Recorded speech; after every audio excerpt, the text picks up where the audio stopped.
حضور سید عالم علیہ السلام فرماتے ہیں اللہ حیا فرماتا ہے کہ اس کا بندہ اس کے سامنے ہاتھ پھیلائے اور اللہ اس کے ہاتھوں کو خالی واپس کر دے۔ اللہ حیا فرماتا ہے۔ کیا معنی ہے کہ اللہ تبارک و تعالی لحاظ کرتا ہے اس بات کا کہ اس بندے کی امید نہ ٹوٹ جائے، رب کی بارگاہ سے جو اس کی توقع ہے وہ توقع نہ ختم ہو جائے۔ معنی کیا ہوا؟ آپ وزادار رہیں، آپ کے مزاج میں رکھ رکھاؤ ہو۔ بعض لوگ بعض اوقات ایسی بات بول دیتے ہیں، ایسی بات کر دیتے ہیں، اس طرح کی گفتگو ان سے سرزد ہوتی ہے کہ وہ محسوس ہوتا ہے کہ جو اس بندے کی شخصیت ہے نا، جو اس کی پرسنالٹی ہے، اس کے ساتھ وہ بات میچ نہیں ہوئی۔ تجھے تو بہت زیادہ خیال والا ہونا چاہیے تھا، تیرے مزاج کے اندر تو بہت زیادہ وزاداری ہونی چاہیے۔ نبی پاک صلی اللہ تعالی علیہ وسلم نے فرمایا رب حیا کرتا ہے، اور ایک مقام پہ حضور نے فرمایا جب سفید داڑھی والا مسلمان قبر میں جاتا ہے تو اللہ فرشتوں سے فرماتا ہے اسے عذاب نہ دینا، مجھے حیا آتی ہے۔ لیکن اگلے لفظ جو حضور نے بیان فرمائے وہ سمجھنے والے ہیں، فرمایا رب کہتا ہے مجھے حیا آتی ہے، تو بندے کو بھی تو حیا کرنا چاہیے، اس کو بھی حیا کرنا چاہیے کہ کوئی تو موقع ایسا ہو جب میں کوتاہیوں سے بچوں۔ اب اگر میری عمر کے تقاضے بڑھ گئے ہیں تو میرے حلم کے تقاضے بھی بڑھ جائیں، میری وزاداری کے۔ وہ حضرت حافظ سعدی رحمۃ اللہ علیہ نے ایک مقام پہ فرمایا کرنے لگے میں نے 20-22 سال کے بوڑھے بھی دیکھے اور میں نے 80-90 سال کے نوجوان بھی دیکھے۔ حضور یہ کیا بات ہوئی؟ فرمانے لگے عمریں بڑی زیادہ ہو گئی ہیں لیکن اپنے مزاج کے لحاظ سے وزادار بچپنا ہے طبیعت میں، ابھی بھی عادات ایسی ہیں کہ جن میں غور کرنے کی ضرورت۔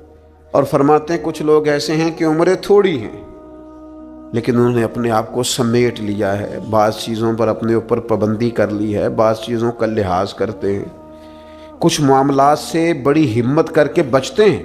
پھر انہوں نے نتیجہ نکالا، کہنے لگے میں اس نتیجے پہ پہنچا ہوں کہ بزرگی عمر کے ساتھ نہیں ہوتی، علم اور حلم کے ساتھ ہوتی ہے۔ علم اور حلم کے ساتھ بزرگی کا تعلق ہے۔ تو اپنی آنے والی نسل کو وزادار کیا جائے، اس کے اندر حیا پیدا کی جائے، انہیں اس بات کا لحاظ دیا جائے کہ آپ مذاق کریں لیکن اس کی بھی تو حد ہو نا۔ آپ یقین کریں بعض لوگ دادا کے ساتھ شغل کر رہے ہوتے ہیں، اپنے دادا کے ساتھ اس کا مذاق بنا رکھا، معاذاللہ اپنے والدین کے بارے میں باتیں کر کے وہ ہنس رہے ہوتے ہیں، اور کئی دفعہ والدین سپورٹ کر رہے ہوتے ہیں، کہتے ہیں یہ بڑا اس کا مذاق والا مزاج ہے، مجھے بھی معاف نہیں کرتا۔ تو آپ اسے کیا بنا رہے ہیں؟ جب یہاں بھی اس کا پردہ قائم نہیں ہے تو پھر اس کا پردہ کہاں قائم ہوگا؟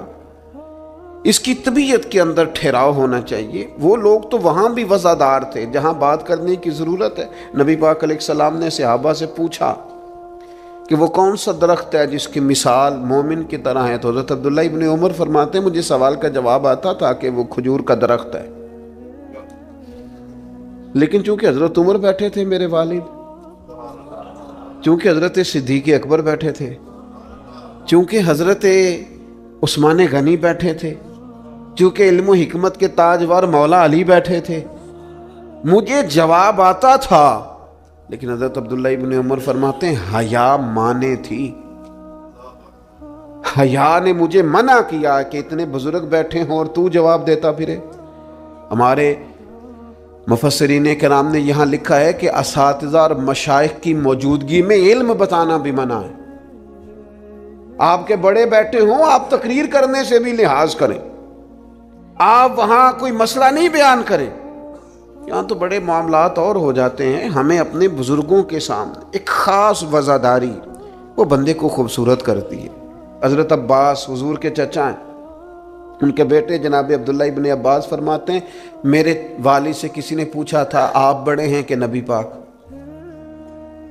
تو بڑی سادی سی بات ہے، چچا بڑا ہی ہوتا ہے عمر میں، آپ بڑے ہیں کہ نبی پاک؟ تو یہ وزاداری ہے، یہ کمال وزاداری ہے۔ یہ ان لوگوں کا طریقہ ہے جو بڑے رسیلے سجیلے، جو بڑے خوبصورت لوگ ہوتے ہیں، جن کے لہجوں سے لفظ نہیں شہد ٹپکتا ہے، حضرت عباس رضی اللہ تعالیٰ عنہ فرمانے لگے کیا کہا تم نے؟ میں بڑا ہوں کہ حضور؟ فرمانے لگے بڑے تو حضور ہی ہیں، پیدا پہلے میں ہوا تھا، ولادت پہلے میری ہوئی تھی، بڑے بہرحال وہی ہیں، پیدا پہلے میں ہوا تھا۔ یہ جو وزاداریاں ہیں، یہ جو خوبصورتیاں ہیں، یہ جو آپ کے مزاج کے اندر خوبصورتی ہے، یہ جو لہجے کے اندر حسن ہے، یہ ایک بڑا ضروری کام ہے۔ بہت سارے لوگ دینی لوگوں سے مسئلہ پوچھنے آتے ہیں، لیکن ان میں 60% لوگ وہ ہوتے ہیں جو مسئلہ پوچھنے نہیں آتے، مفتی صاحب کو مسئلہ بتانے آتے ہیں۔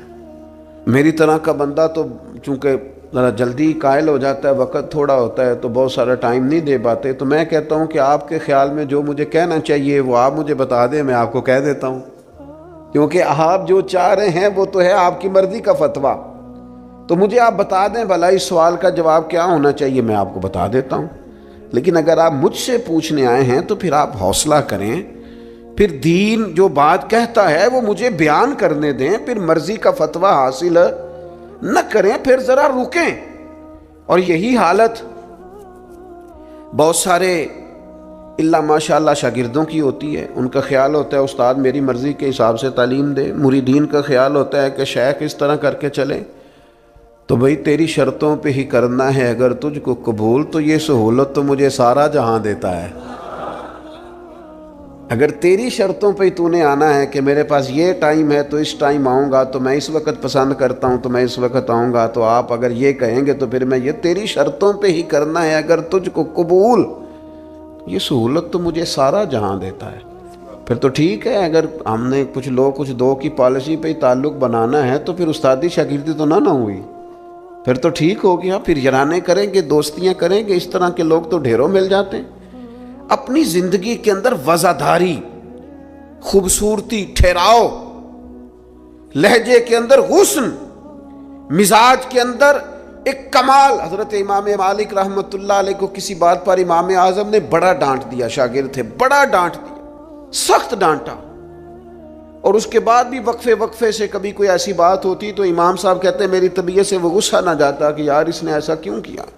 کچھ عرصے کے بعد جا کے وہ بات کھلی کہ جس بات پر امام ابو مالک کو ڈانٹا ہے ان کی تو غلطی نہیں تھی، دوسرے کلاس فیلو کی غلطی تھی، انہوں نے تو یہ بات کہی نہیں، تو کسی اور نے کہی تھی اور نام ان کا لگ گیا۔ بچے کر دیتے ہیں نا شرارت، کسی نے کی نام کسی، تو امام اعظم ابو حنیفہ رحمۃ اللہ علیہ امام مالک سے کہنے لگے بیٹا تم نے بتایا کیوں نہیں، اتنی ڈانٹ کھا لی۔ حضرت امام مالک نے سر جھکا لیا، کہنے لگے حضور لوگوں کے جسموں پر لوگوں کا احسان ہوتا ہے، میری تو سانسوں پر بھی تیرا احسان ہے، میری سانسیں بھی تیری مقروض ہیں۔ یہ جو لوگ مالک کو جانتے ہیں یہ اس نسبت سے جانتے ہیں کہ یہ ابو حنیفہ کی گلی میں آتا جاتا ہے، سونیاں زندگی میں جتنا نام اور عروج پایا تیرے صدقے پایا، 4 جھڑکیاں نہ سہ سکتا تیرے نام پر، میں نے پسند نہیں کیا۔ اور پھر آپ نے پوچھا بھی تو نہیں نا کہ بتاؤ، آپ نے کہا ڈانٹ کھانی ہے، دکھ قبول محمد بخشا بس راضی رہن پیارے، کوئی حرج نہیں۔ آپ نے کہا ڈانٹ کھانی ہے تو کھا لیتی، اس میں حرج والی کون سی بات؟ یہ خاص وزاداری، یہ خاص خوبصورتی۔ میں آپ سے عرض کروں، ہمارے گھروں میں جو بڑے بوڑھے ہوتے ہیں نا، وہ جب پڑھی لکھی بہو لے کے آتے ہیں نا تو اس کا مطلب یہ تھوڑی ہوتا ہے کہ وہ بیچارے ہانپتے کانپتے رہیں گے، ڈرتے رہیں گے کہ جناب بہو بڑی پڑھی لکھی ہے یا داماد بہت پڑھا لکھا ہے تو کوئی ایسی بات نہ ہو جائے کہ وہ کہے ہو بابے کو تو پتہ ہی نہیں۔ پڑھا لکھا وہ بندہ ہوتا ہے جو دوسروں کے مزاج کی رعایت کرے، جو تھوڑا سا سمجھے کہ میری اس چیز کی وجہ سے کوئی شخص کسی کمزوری کا شکار تو نہیں ہو رہا۔ اگر آپ نے تربیت کی ہے تو پھر تربیت کا معنی تو یہ ہونا چاہیے کہ اسے ادب بھی کرنا ہے، پیار بھی کرنا ہے، گھر کے بزرگوں کے حق میں اس کے رویے میں نرمی بھی آئے۔ اور اگر آپ نے تربیت یہ کی ہے کہ ہم چما دیگرے نیز تمہاری طرح کا دوسرا کوئی نہیں، تو پھر یاد رکھو اگر تمہاری طرح کا دوسرا کوئی نہیں نا تو پھر تمہیں بھی کوئی ماننے کو تیار نہیں ہے۔ پھر جعلی روب اور ہوتا ہے اور دلوں میں محبت اور ہوتی ہے، پھر ان چیزوں میں فرق ہوتا ہے۔ اگر آپ تعلیم یافتہ ہیں تو آپ دوسروں کے مزاج کی رعایت کریں، آپ کو پھر حضرت مولا علی شیر خدا رضی اللہ تعالیٰ عنہ سے کسی آپ نے فرمایا ایک مقام پہ فرمایا ہر چیز کی زکوٰۃ ہوتی ہے، عقل کی زکوٰۃ پتہ کیا ہے؟ حضور کیا فرمایا؟ عقل کی زکوٰۃ جاہلوں کے ساتھ گزارا کرنا ہے۔ تیری عقل کی زکوٰۃ نکلے گی، تجھے پتہ چلے گا کہ تو کس طرح گزارا کرتا ہے، اور اگر تو جاہل سے گزارے نہیں کر سکتا تو پھر اس کا مطلب یہ ہے کہ تو نے علم کو سمجھا۔ عزیز دوست، آپ غور فرمائیں اور اس پر آپ توجہ رکھیں گے کہ وزاداری، لفظوں کا چناؤ۔ قرآن مجید نے کہا یا ایھا الذین آمنوا لا تقولوا راعنا وقولوا انظرنا، اے ایمان والو تم نے جب میرے محبوب سے بات کرنی ہے تو راعنا نہیں کہنا، انظرنا کہنا ہے۔ یہ نہیں کہنا حضور سمجھ نہیں آئی رعایت کر دے، یہ کہنا یا رسول اللہ ایک نظر کرم کر دیں، ذرا بات دوبارہ سمجھا دیں۔ آپ اچھے جملے تلاش کے وزاداری کے ساتھ، ایک خاص حیا کے ساتھ۔ حضرت مولا علی شیر خدا فرماتے ہیں حضور سے مسئلہ پوچھنا تھا۔ مسئلہ پوچھنا بڑا ضروری کام ہے، اگر آپ مسئلہ دریافت نہیں کرتے تو بڑا عرصہ تک ماحول اس طرح کا رہ جاتا ہے کہ جس سے آپ جہالت میں ہی وہ کام کرتے رہتے ہیں۔ مسئلہ پوچھیں گے تو بات بہتر ہوگی، آپ بات پوچھ لیں گے، بات کلیئر ہو جائے گی، آپ پھر صاف ستھرے معاملے کے ساتھ عمل کر سکیں گے۔ تو حضرت مولا علی کہتے ہیں حضور سے مسئلہ پوچھنا تھا، سوال کرنا بڑا ضروری ہے، خود حدیث پاک میں موجود ہے سوال کرنا آدھا علم ہے۔ لیکن حضرت علی کہتے ہیں نبی کریم سے مسئلہ پوچھنا تھا، میں نے مہینوں انتظار کیا، ہفتوں انتظار کرتا میں، میرا خیال تھا کہ میں سوال کی تکلیف بھی نہ دوں، کوئی اور آ جائے آ کے حضور سے مسئلہ پوچھ لے۔ حیا مانی تھی میں داماد ہوں حضور کا رشتے میں، کچھ ایسی باتیں ہیں جو حیا کے مانند میں سوال نہ کرتا، میرا دل ہوتا کوئی اور پوچھ لے، وہ پوچھے گا حضور بتائیں گے، ساتھ میرا مسئلہ بھی حل ہو جائے گا۔ لیکن جہاں لوگ بے باکی کو اور بے حیائی کو کہتے ہیں جی اوہو میں پرواہ نہیں کرتا، تو یہ تو بھئی آپ نہیں پرواہ کرتے تو آپ کی مرضی ہے۔ اور ہمارے زمانے میں ویسے بھی جو زیادہ بدتمیز ہوتا ہے اس کا عروج بھی زیادہ ہوتا ہے، بدتمیزوں سے لوگ ڈرتے ہیں۔ بدتمیز جو ہوا لوگ اس سے ڈرتے ہیں، کہتے ہیں یہ کوئی ایسی بدتمیزی کر دے گا کہ بعد میں دقت ہوگی۔ وہ شریف آدمی اس سے جھجک رہا ہوتا ہے، وہ سمجھ رہا ہوتا ہے میں بڑی شے ہوں، تو کچھ بھی نہیں ہے بھائی، تو بدتمیز ہے۔ اور کچھ لوگ گاند سے اس لیے بچتے ہیں کہ اس میں روڑا پھینکا تو چھینٹے پڑیں گے، پھر کپڑے بدلنے پڑیں گے، نہانا پڑے گا، اس لیے لوگ بچ کے گزرتے ہیں۔ اور تیرا خیال ہے کہ تجھ سے بڑا لوگ ڈرتے ہیں؟ تو اپنی زندگی میں وزاداری، شرم و حیا۔ اب دیکھیے سیدہ عائشہ صدیقہ رضی اللہ تعالیٰ عنہ ارشاد فرماتی ہیں نبی پاک علیہ السلام عرب کی کنواری لڑکیوں سے بھی زیادہ حیا والے تھے، شرمیلے تھے۔ حضور علیہ السلام فٹافٹ بے باک ہو کر کسی سے کوئی بات نہ کرتے۔ اب دیکھیں صحابہ غلام ہیں رسول پاک کے، اگر حضور کسی کا نام لے کے بھی اس کی تربیت کرنا چاہیں تو وہ آدمی خوش ہوگا، سعادت مندی ہوگی۔ لیکن حضور کو کسی شخص کے بارے میں بتایا جاتا نا فلاں نے یہ بات کی ہے، تو کبھی نامینیٹ کر کے اس بندے کے سامنے بات نہیں کرتے، یہ وزاداری والا معاملہ ہے۔ تو محبوب کیا فرماتے؟ حضور فرماتے لوگوں کو کیا ہو گیا ہے، اب انہوں نے اس طرح کرنا شروع کر دیا، وہ ایک کی بات ہوتی سب کو سمجھ آ جاتا اور اس کی بھی ساتھ لگتے اصلاح ہو جاتی۔ اپنی مزاج سے اپنی وزاداری کو ختم نہیں کریں، اپنے لہجے کو ختم نہ کریں۔ میں مذہبی سٹیجوں پہ دیکھتا ہوں مجھے بڑی تکلیف ہوتی، جو فلانی چیز نہ مانے وہ حلالی نہیں، جو فلانی بات کا جواب نہ دے باپ کا ہی نہیں۔ یہ آپ کا سٹائل ہے؟ یہ دیندار لوگ اس طرح بات کرتے ہیں؟ یہ آپ ڈگریاں جاری کر رہے ہیں؟ کیا رسول پاک علیہ السلام کا انداز تبلیغ معاذ اللہ یہ تھا؟ میں کیا کروں، صرف میں دینی لوگوں کی بات نہیں کر رہا، جو آدمی گندے لطیفے سناتا ہے نا اسٹیج پہ بیٹھ کے، اس کی آپ فین فالوئنگ دیکھیں کتنی زیادہ ہے۔ سٹیٹس کیا ہے؟ گند بولتا ہے، لطیفے سناتا ہے، اور اس کو سننے والوں کی تعداد کیا آ رہی ہے، دنیا ٹوٹ کے پڑ رہی ہے۔ یہ ہمارے معاشرے کے مجموعی مزاج کی عکاسی کرتی ہے کہ وزاداری کس حد تک ختم ہو گئی، اپنے انداز میں، اپنے لب و لہجے میں، خاص شرم و حیا، خاص خوبصورتی۔ ہمارے جو دیہاتی گھر ہوتے تھے ان کے اندر بڑی وزاداری ہوتی تھی، ان کے اندر بڑا خیال رکھا جاتا تھا، چیزوں کو بڑا سمجھا جاتا تھا۔ یہاں آپ حالت دیکھ لیں، شادی بیٹی کی ہو یا بیٹے کی ہو، سارا خاندان بیوٹی پارلر میں بیٹھا ہوتا ہے، کوئی وزاداری نہیں رہی، کوئی وہ معاملہ ہی نہیں رہا جس میں حسن ہوتا تھا، خوبصورتی ہوتی تھی۔ رسول پاک صلی اللہ تعالی علیہ وسلم نے فرمایا حیا خیر ہی خیر ہے، حیا سراپا خیر ہے۔ تیرا جھکا جھکا لہجہ، تیرے جھجکتے لفظ، تیری ٹھہری ٹھہری باتیں، تیرا ذرا سمٹ کر چلنا، سمٹ کر بات کرنا، تیرے لہجوں کا ٹھہراؤ، گویا یہ وہ ٹھنڈی ہوا ہے جو چلے گی تو صحیح پر کسی کو فائدہ دے گی، نقصان نہیں دے گی۔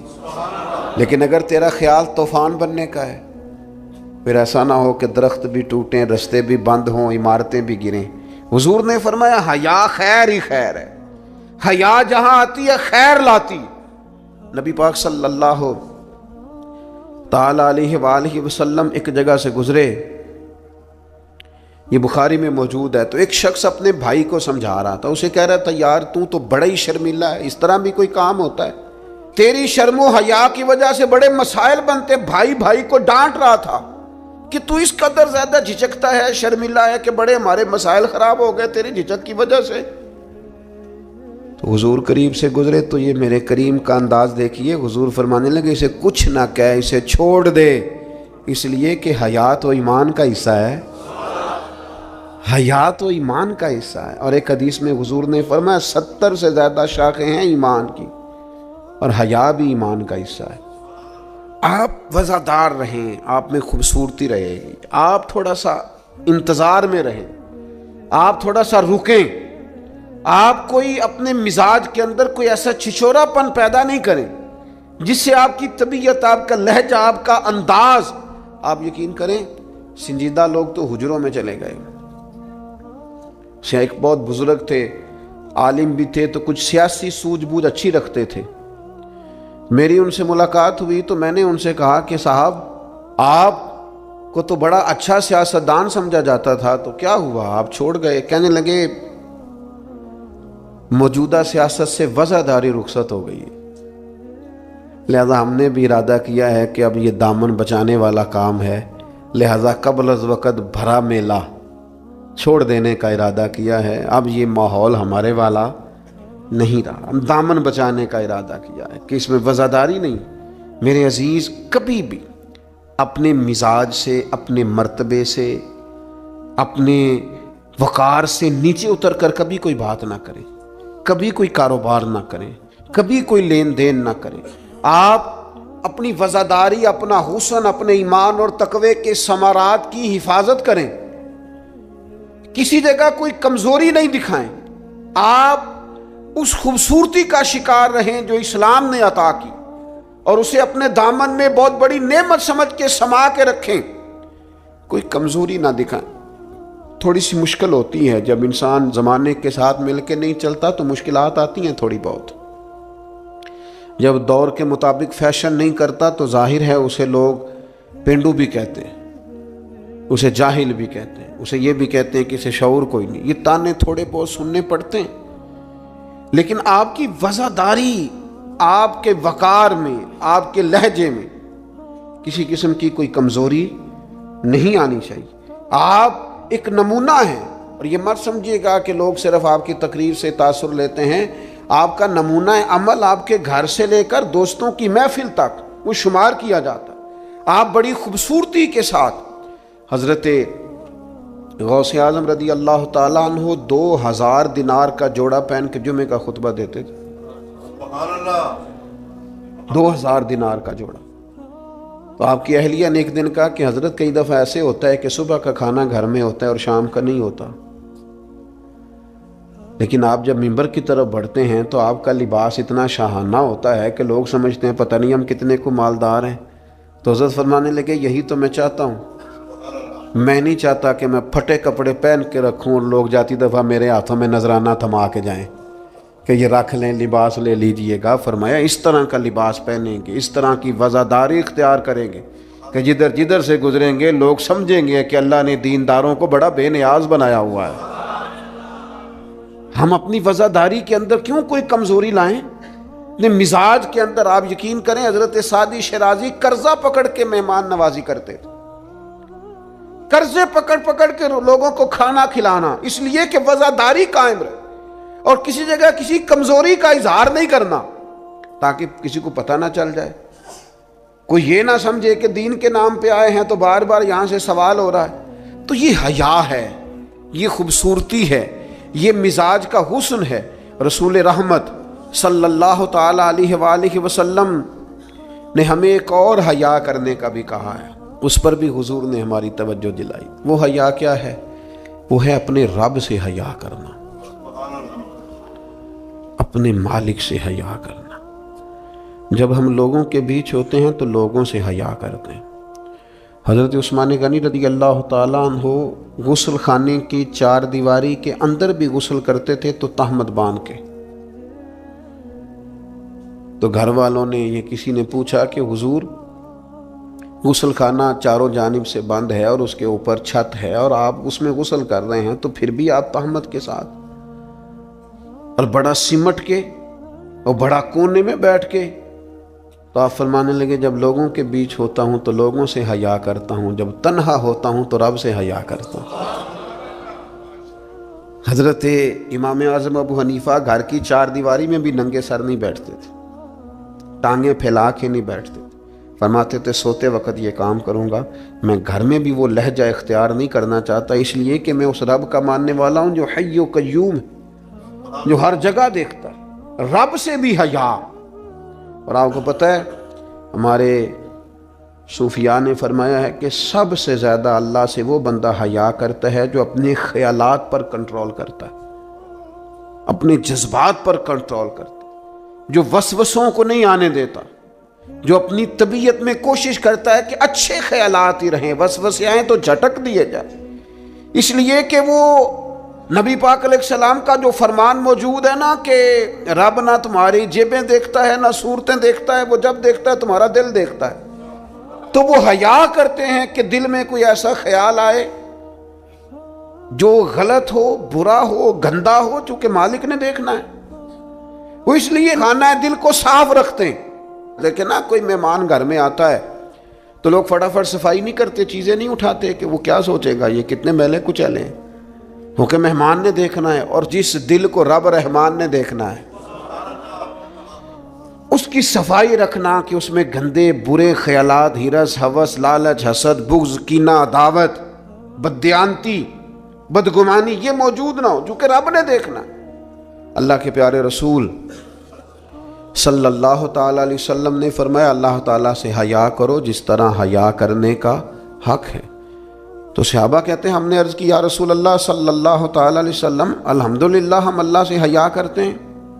تو حضور نے فرمایا حیا کا وہ معنی نہیں جو تم نے سمجھا ہے۔ تو یا رسول اللہ پھر سمجھا دیں کیا معنی ہے حیا کا؟ تو نبی پاک علیہ السلام فرمانے لگے اللہ سے حیا کا حق یہ ہے کہ تم اپنے سر میں جو موجود افکار ہیں ان کی حفاظت کرو، اپنی سوچوں کی حفاظت کرو، پھر تم نے اللہ سے حیا کی۔ اور حضور فرمانے لگے جو کچھ تمہارے پیٹ کے اندر ہے جب تم اس کی حفاظت کرو گے تو پھر تم نے اپنے رب سے حیا کی، یعنی حرام نہ کھانا۔ نہیں پتہ سارے زمانے کو کہ تمہارا رزق حلال ہے کہ حرام ہے، پر تمہارے رب کو پتہ ہے نا، لہذا حیا کرنا، لقمہ حرام قریب نہ آنے پائے۔ اور حضور علیہ الصلاۃ والسلام فرمانے لگے یہ بھی یاد رکھنا کہ موت اور ہڈیوں کے گل سڑ جانے کو تم نے یاد رکھا ہوا ہو، اور فرمایا یہ بھی یاد رکھنا کہ تم نے قیامت کے دن دوبارہ اٹھنا ہے، رب کی بارگاہ میں کھڑا ہونا ہے۔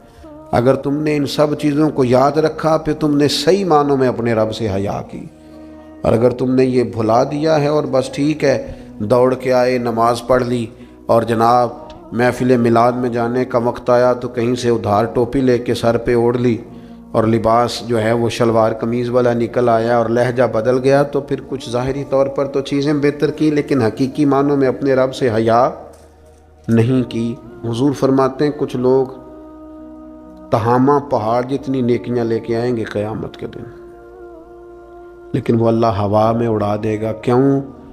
اس لیے کہ لوگوں کے سامنے نیکیاں کرتے تھے، جب اکیلے ہوتے تھے پھر گناہ کرتے تھے۔ ان کی وہ جو تنہائی کی ناپاکی ہے نا، یعنی وہ جو اکیلے میں رب سے حیا کرنا چاہیے تھا، وہ حیا چونکہ موجود نہیں ہے تو رب فرمائے گا وہ تو تم نے لوگوں کے سامنے وزادار بن کے وقت گزارا ہے، میرے سامنے تو تمہاری تنہائی بڑی ناپاک رہی، لہذا وہ سب نیکیاں بھی ہوا میں اڑا دی جائیں گی۔ خوبصورت زندگی، خوبصورت لب و لہجہ، خوبصورت بولنا، خوبصورت آنا جانا۔ میں طلباء سے کہا کرتا ہوں کہ بڑی پسند کا بھی تمہارا کھانا پکا ہوا ہو تو اس طرح نہ کھاؤ کہ محسوس ہو کہ پتہ نہیں کتنی دیر کے بعد کھا رہا۔ تمہارا لہجہ صاف ستھرا، وہ جو ہمیں کہا گیا کہ بھوک ہو بھی تو ذرا ہاتھ ہٹا لو، کھانے میں، پینے میں، لباس پہننے بھی آپ انوکھ۔ میں نوجوانوں سے عرض کروں گا تمہاری کٹنگ کیوں اس طرح کی لگے کہ جس میں کوئی طبیعت کا انوکھا پن ظاہر ہو، جس سے تمہاری وزاداری پہ ضرب آئے۔ تمہارا بات کرنا اتنا کمزور کیوں لگے کہ جس سے محسوس ہو کہ یار اس کی تو ابھی تربیت ہونے والی۔ تمہیں کیوں اس بات کی کمزوری محسوس ہو کہ لوگ میری طرف دیکھیں، لوگ مجھے جاننے لگ جائیں گے، تو کمزوری ہے۔ ایک خوبصورت وزاداری، یعنی خدا جانے بلندی ہے کہ پستی پر جہاں میں ہوں وہاں کوئی نہیں ہے۔ ایک خاص اطمینان ہو، زندگی میں ٹھہراؤ ہو، حسن ہو، آپ جہاں ہوں وہاں مطمئن ہو۔